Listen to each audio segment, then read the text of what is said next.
কেন্দ্ৰীয় চৰকাৰে নতুন পে কমিশন ইতিমধ্যে ঘোষণা কৰিছে যোৱাকালি কেন্দ্ৰীয় চৰকাৰে নতুন পে কমিশন নটিফাই কৰিছে অসমতো আমি খুব সোনকালে দৰমহা আয়োগ গঠন কৰিম যাতে ৰাজ্যৰ কৰ্মচাৰীসকলে কেন্দ্ৰীয় চৰকাৰে ঘোষণা কৰা দিনৰ পৰাই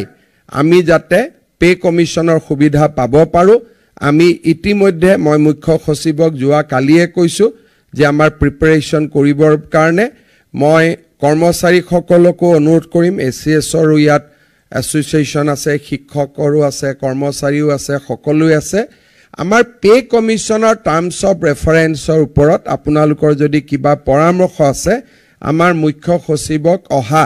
15 দিনৰ ভিতৰত আপোনালোকক দিবৰ কাৰণে অনুৰোধ কৰিম যাতে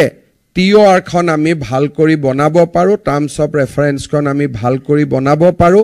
কাৰণ আমাৰ কৰ্মচাৰীসকলে পে কমিশন হোৱাৰ বহুত দিন পিছলৈ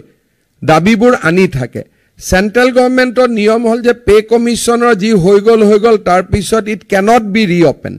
কিন্তু আমাৰ ইয়াত সেই কথাটো নহয় পে কমিশনতো যাব তাৰ পিছত মুখ্যমন্ত্ৰীৰ ওচৰতো আহিব এইবাৰ আমি ভাবিছো যে যি হ'ব পে কমিশনত হ'ব দিব নিদিব it will B a decision যেটো মুখ্যমন্ত্ৰীয়ে নলয় যেটো পে কমিশনে ল'ব সেই কাৰণে আপোনালোকে জিমান আপোনালোকৰ কবলগীয়া টাৰ্মছ অফ ৰেফাৰেন্স আছে আপোনালোকে এবাৰ পে কমিশনক দি দিয়ক যাতে আমি এখন ভাল pay commission government of India 18 মান্থছৰ সময় দিছে আৰু 18 মাহ এটা ভাল সময় 1.5 বছৰ সময় হিয়াৰিং ললে শুনিলে সকলো সমস্যা সমাধান হ'ব পাৰে সেই কাৰণে মই আপোনালোকক পে কমিশনৰ ক্ষেত্ৰটো আজিৰে পৰাই মুখ্য সচিবৰ লগত আলোচনা কৰি টাৰ্মছ অফ ৰেফাৰেন্স দি দিবৰ বাবে মই অনুৰোধ কৰিম যাতে আমি